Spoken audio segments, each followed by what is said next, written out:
This channel does not promote any violent, harmful, or illegal activities. All content provided by this channel is meant for an educational purpose only.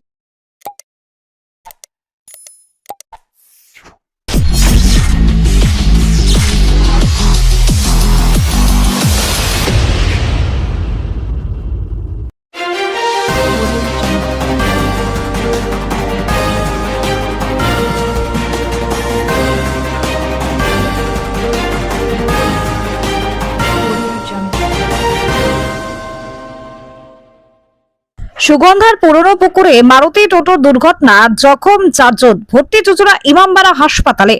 আজ ভোরে যাত্রী নিয়ে একটি টোটো চুঁচুড়া স্টেশনের দিক থেকে সুগন্ধা গোটুর দিকে যাচ্ছিল। দিল্লি রোডের কিছুটা আগে পুরনো পুকুরের কাছে আসতেই একটি মারুতি সুইফট গাড়ি টোটোকে সজোরে ধাক্কা মারে। দুর্ঘটনায় অভিঘাতে টোটো এবং মারুতি দুটি গাড়ি সামনের অংশ ক্ষতিগ্রস্ত হয়েছে। টোটোয় থাকা 3 জন মহিলা যাত্রী গুরুতর জখম হন। টোটো চালক মনোজ ঘাটির মাথায় চোট লাগে। 4 জনকেই চুঁচুড়া ইমামবাড়া হাসপাতালে নিয়ে যায় পোলবার থানার পুলিশ। টোটো চালকের বাড়ি পোলবার বিহারী পল্লীতে। তার পরিবার জানিয়েছে, আগে মুম্বাইতে পরিযায়ী শ্রমিক ছিলেন মনোজ। বছর দেড়েক আগে গ্রামে ফিরে এসে টোটো কিনে চালাচ্ছিলেন। আর যাত্রী নিয়ে যাওয়ার পথে এই দুর্ঘটনা হয়। পোলবা থানার পুলিশ মারুতি চালককে আটক করে থানায় নিয়ে যায়। মারুতিতে এক মহিলা যাত্রী ছিলেন, তিনি সুস্থ আছেন। দুটি গাড়িকেই ক্রেন দিয়ে সরিয়ে রাস্তা ফাঁকা করা হয়। ব্যুরো রিপোর্ট, আমার কলকাতা নিউজ। ফটো তুলছেন, বলছি তো ফটো তুলতে দিয়ে দাবি হচ্ছে দিন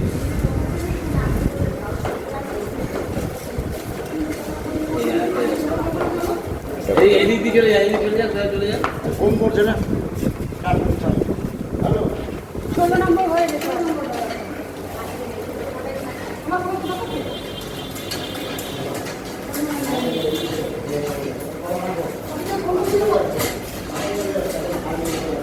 যাই তো ওই বাজার যারা ব্যবসা করে তাদের ঘরে দিতে আসছিল, যে বাড়ি জানি না।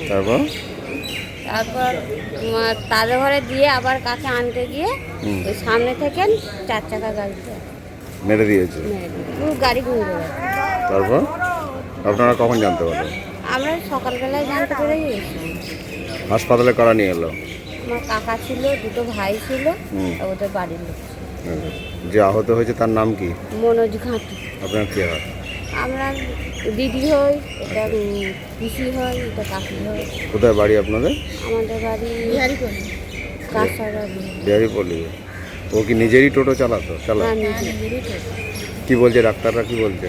এটা এখন আমরা তো এইছি লেগেছে, ভালোই লেগেছে। মাথাটার এইখানটা ফ্র্যাকচার হয়ে দাদুরা নড়ে গেছে। কতজন ছিল যাত্রী, প্যাসেঞ্জার? 4 জন ছিল না, কি বলতে পারছি মানে মহিলা প্যাসেঞ্জার ছিল সব? তাদেরও লেগেছে তো? হ্যাঁ, তাদের কার আঙুল ভেঙে গেছে, কার বুকের হাড় ভেঙে গেছে, কার কোমরে লেগেছে। আচ্ছা।